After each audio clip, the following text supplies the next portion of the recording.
Welcome, ladies and gentlemen.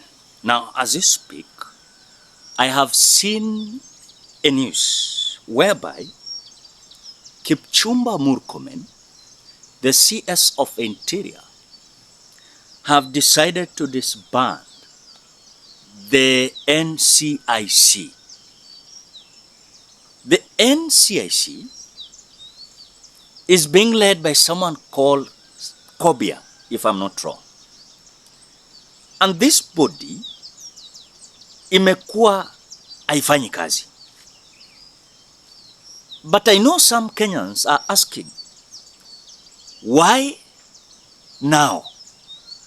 Remember, it is just before Raila Odinga was declared dead, we had some conversations about the cybercrime law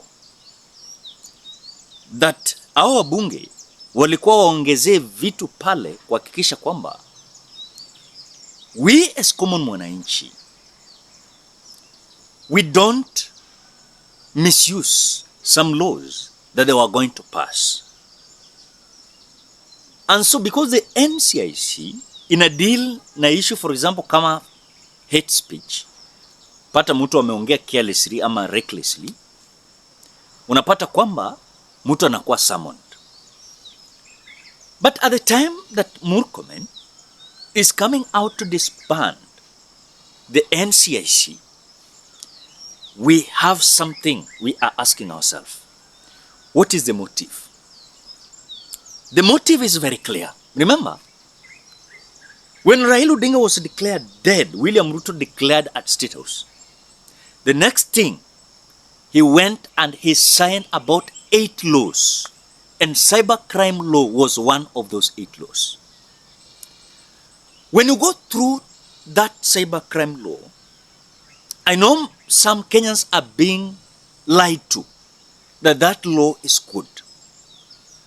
But it's not good because when you look at a certain line in that law, you will see how our freedom of expression is being squeezed. In other words, the freedom we had is now going to be delegated to someone who is going to control what we should say, what we should not say. In other words, it's like the freedom of speech or expression is going to be limited. And that is why at the time, Murkomen is coming out to disband this NCIC. Okay, I know some Kenyans are asking, what is the law that mandates Murkomen disbanding this body? Or rather the official, not the body, the officials. And now the officials that are going to come in, these are officials that are going to be allied to William Samoei Ruto and his people. So don't expect this commission to come out and work on behalf of Kenyans. But it is going to work on behalf of William Ruto and Kipchumba Murkomen. Remember, William Ruto amekuwa na shida sana.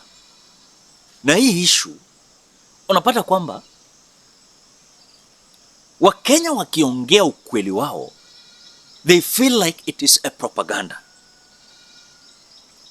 Wakenya wakisema jambo fulani inawaumiza, that is a propaganda. And they will say it again and again.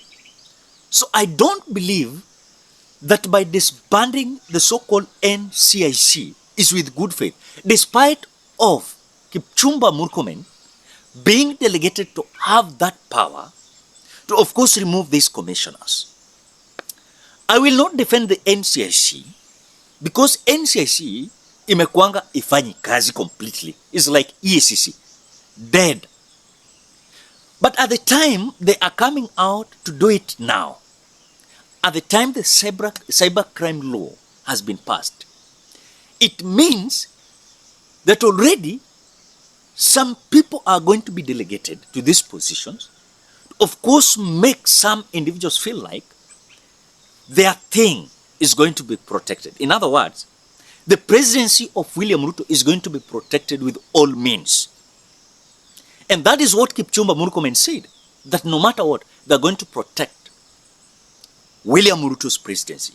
And by protecting William Ruto's presidency, number one, they are going to ensure that all these institutions is going to be weaponized in favor of William Samoei Ruto. Look at this scenario. Tomorrow you will be told that the internet inaenda kufungwa and you will not speak. Na utasema chochote. Unasema in Tanzania way. Na hiyo ndio direction William Ruto anataka kutupeleka. Let us speak the truth and call a spade, not a big spoon. These individuals does not have a good faith, totally, no good faith. Let us not lie to each other. These individuals, they don't have good faith at all. They are there to protect themselves. In whatever means, they will protect themselves. So the disbandment of the NCIC, on the same note we are having cybercrime law passed, these individuals want to portray Kenya as Tanzania, Kenya as Uganda. And by the way, as we approach 2027, and you will tell me, and I'm going to be vindicated, 100%, William Ruto wants to go Tanzanian way. How Samia Suluhu humiliated, mocked the people of Tanzania in the name of democracy. That is how William Ruto is going to do in 2027. I'm going to be vindicated. Because he's a man that is going to get it with all means, the way Samia Suluhu did it. Then still you believe these individuals are having good faith with our country? They don't. They actually don't have good faith with our country. And as much as we can speak, starting morning hours to evening, still something that remains constant. These individuals that are so evil, and their mission is literally to destroy our country, and we are going back to a banana republic. That everything is going to be done, yes, but in their favor, not in the favor of the people. So expect even William Ruto will appoint his own person in that position of the chairperson of NCIC. I saw, for example, the EACC, Bishop Oginde, being given that opportunity to serve as the chair. As you speak, the EACC is one of those institutions that is poorly rated, the same way to the NCIC. So I don't trust and I don't believe, actually, that what Kipchumba Murkomen is doing is in the favor of the people. It is in the favor of Kenyans, in the favor of William Ruto, so that kesho Rigathi Gachagua akiongea vibaya, Kalonzo akiongea vibaya, mtu yeyote akiongea, mimi nikiongea vibaya, ndio hiyo unakuwa summoned. So they want to weaponize the NCIC.